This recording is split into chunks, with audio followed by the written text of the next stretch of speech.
துளாராசி நேயர்களுக்கு இந்த குரோதி வருஷம் தமிழ் புத்தாண்டு எப்படி தான் சார் இருக்கும்?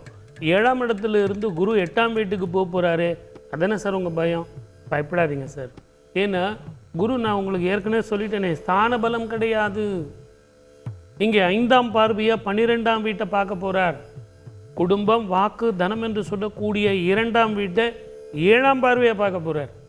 12ஆம் வீட்டையும் 2ஆம் வீட்டையும் தன்னுடைய பார்வை 5, 7 செலுத்துறதுனால முதல்ல உங்களுக்கு வருமானங்கள், உடல் ஆரோக்கியம், மருத்துவ செலவு குறையும். தேவையில்லாத குழப்பங்கள் மனதில் போகும். இரவில் ஏதேதோ சிந்திக்கிறீங்கல்ல, நான் ஜெயிச்சிருவேனா, கண்டிப்பாக நான் நல்லா வருவேனா, 4 பேர் எதிர்க்க நான் கௌரவமாக இருப்பேனா சார், இது எல்லாம் உங்களுக்கு போகும். அதற்கேற்ற மாதிரி உங்களுக்கு அந்த அசோசியேஷன் வந்துடும். மனோதைரியம், மன நிம்மதி, சந்தோஷம், குட்வில், அதனால் உங்களுக்கு புதிய சொத்துக்கள் வரும். பிள்ளைகள் உங்களுக்கு படிப்புனால வெளிநாடோ வெளி மாநிலமோ வெளி ஊரோ படிக்கிறதுக்கு போகிறதுக்கு செலவுகள் வரும். அந்த செலவுகளை நான் சந்திக்க முடியுமா சார்னா தாராளமாக செய்யலாம்.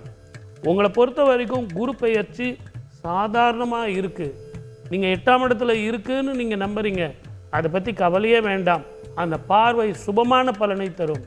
அதிகமான உங்களுக்கு சுப பலனை தர்றதுக்கு ஒரு எளிமையான பலன் நான் உங்களுக்கு சொல்லித்தரேன். பரிகாரம் என்னன்னு கேட்டிங்கன்னா, இந்த மாதுளம் பழமும் விளாம்பழமும் அதை ரெண்டும் சேர்த்து வஸ்திரத்தில் வச்சு தானம் பண்ணுறதுங்கிறது மிகப்பெரிய தானம். அப்படிப்பட்ட தானம் நம்ம வீட்டில் கூட சுமங்கலிகள் வந்தால் நீங்கள் அதை செய்கிறது ரொம்ப நல்லது.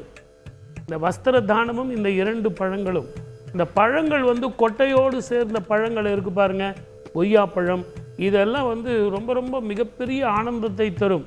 ஆகவே துளாராசி நேயர்களுக்கு தொழில் பண்ணுறவங்களாக இருந்தாலும் சரி, படிக்கிறவங்களாக இருந்தாலும் சரி, திருமணம் தடைப்பட்டவர்களுக்கு கூட திருமணம் நடக்கும்.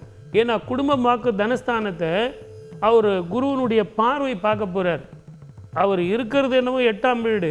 ஆகவே உங்களுக்கு கெட்டி மேளம் கொட்டும், குழந்தை பாக்கியம் வரும், வீடுகள் வாங்கலாம். இப்படி சுப பலன்கள் நான் அடிக்கிட்டே போகும்போது நான் சொன்ன மாதிரி இந்த 2 பழங்களை வஸ்திரங்களில் வைத்து சுமங்கலிகளுக்கு நீங்கள் தானம் செஞ்சீங்கன்னா அதிகமான சுபமான வாழ்க்கை, அற்புதமான எதிர்காலம் அப்படின்னு உங்களுக்கு நடக்கும். வாழ்க வளமுடன். All the best. செய்திகளை உடனுக்குடன் தெரிந்து கொள்ள உடனே சப்ஸ்கிரைப் பண்ணுங்க.